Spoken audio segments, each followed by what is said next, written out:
Assalamualaikum teman-teman semuanya. Teman-teman, kali ini saya akan membahas sekilas tentang herpes zoster atau yang sering kita sebut sebagai cacar api atau cacar ular. Herpes zoster merupakan salah satu penyakit kulit akibat dari infeksi virus, yaitu karena reaktivasi virus varicella zoster yang laten.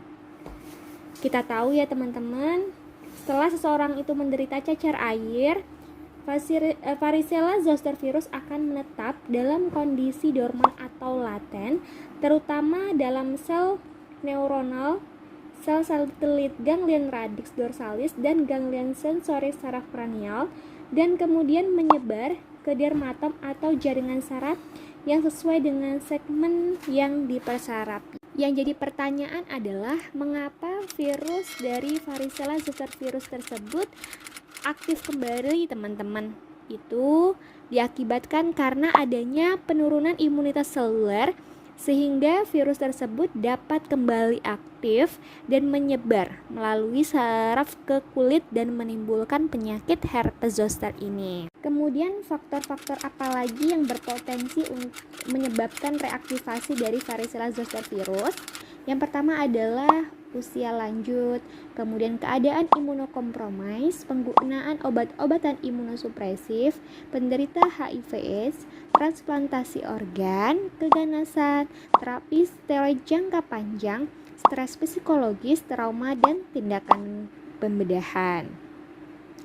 Teman-teman, kejadian herpes zoster itu meningkat seiring dengan bertambahnya usia, di mana lebih dari 2/3 kasus terjadi pada usia lebih dari 50 tahun dan kurang dari 10% di bawah 20 tahun. Nah, kira-kira ada 30% populasi 1 dari 3 orang akan mengalami herpes zoster selama hidupnya. Bahkan pada usia 85 tahun, 50% 1 dari 2 orang akan mengalami herpes zoster. Insiden herpes zoster pada anak-anak adalah 0,74 per 1000 orang per tahun. Insiden ini semakin meningkat menjadi 2,5 per 1000 orang di usia 20 sampai dengan 50 tahun. 7 per 1000 orang di usia lebih dari 60 tahun dan mencapai 10 per 1000 orang per tahun di usia 80 tahun. Meningkatnya usia setelah terinfeksi cacar air meningkatkan atau menimbulkan reduksi pada imunitas terhadap varicella zoster virus yang berhubungan dengan kemampuan proteksi terhadap herpes zoster. Nah, selanjutnya adalah gejalanya apa saja. Nah, pada gejala prodromal akan diikuti oleh erupsi kulit pada dermatom yang terkena, di mana ruamnya mungkin menunjukkan penampilan yang tidak khas ya teman-teman, dan terbatas pada patch kecil di dalam dermatom atau dalam bentuk makulopapular tanpa berubah menjadi vesikel. Nyeri pada herpes zoster merupakan keluhan yang paling sering, terutama pada populasi geriatri atau lansia, di mana nyeri dapat terjadi pada fase prodromal saat stadium erupsi kulit dan setelah lesi sembuh. Nyeri yang tersebar pada saraf sensoris akan menetap atau dapat memanjang setelah lesi kulit sembuh yang disebut sebagai NPH. Pada herpes zoster memberikan beberapa variasi klinis khusus ya. Di antaranya herpes zoster abortif, sindrom Ramsay-Hunt, herpes zoster ophthalmicus, herpes zoster generalisata, dan herpes zoster pada pasien imunokompromis. Sindrom Ramsay-Hunt dan herpes zoster ophthalmicus merupakan variasi klinis yang sering terjadi, di mana kita tahu sindrom Ramsay-Hunt adalah herpes zoster di liang telinga luar atau membran timpani, di mana menimbulkan gejala dan lesi di mulut, faring atau laring, dapat disertai dengan paralisis fasialis, gangguan lakrimasi, gangguan pengecapan pada 2/3 bagian depan lidah, tinnitus, vertigo, dan tuli. Pada keadaan ini, virus menyerang nervus facialis dan nervus auditorius. Nah, bagaimana dengan herpes zoster ophthalmicus? pada herpes zoster ophthalmicus merupakan herpes zoster yang mengenai ganglion ophthalmicus, yaitu cabang pertama nervus trigeminus. Bila mengenai cabang nervus nasociliaris dapat menimbulkan kelainan pada mata yang bisa berupa konjungtivitis, keratitis, uveitis anterior, iridosil-colitis, bahkan panoftalmitis.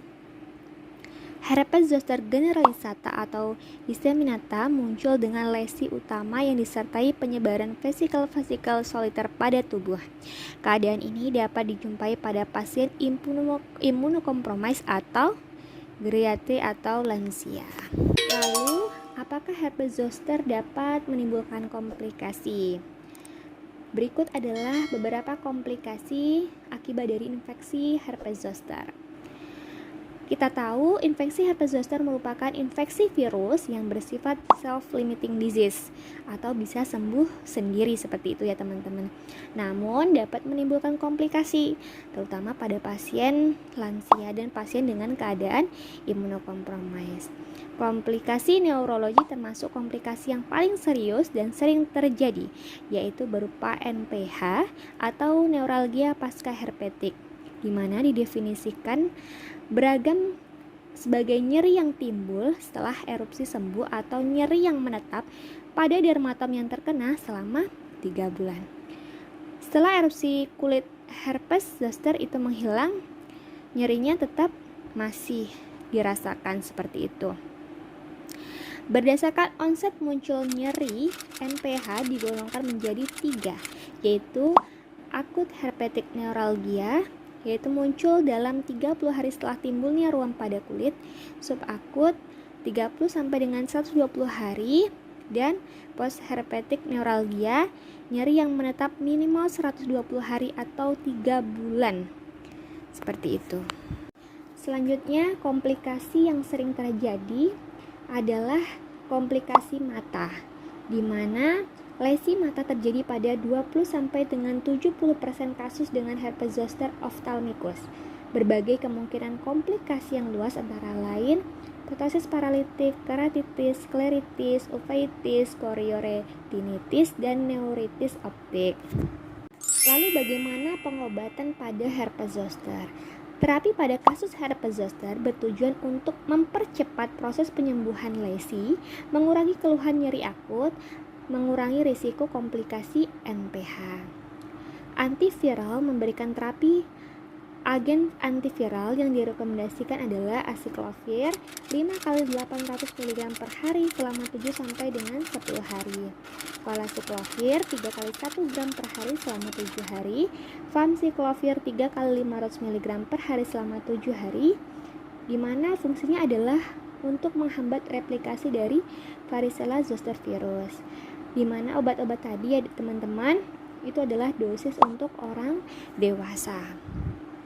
Nah, untuk mengurangi rasa nyeri akut pada herpes zoster dapat diberikan paracetamol atau NSAID atau opiat ringan. Selanjutnya adalah terapi non-farmakologi, yang mana memberikan kompres basah dingin steril atau lotion kalamin untuk mengurangi rasa gatal dan tidak nyaman pada lesi. Kemudian mempertahankan lesi kulit bersih dan kering agar tidak terjadi infeksi sekunder. Memakai pakaian longgar, istirahat, makan dan minum yang cukup, serta menghindari memanipulasi lesi seperti menggaruk dan mengoleskan sesuatu pada lesi karena akan menyebabkan lesi sulit sembuh atau terbentuk jaringan parut.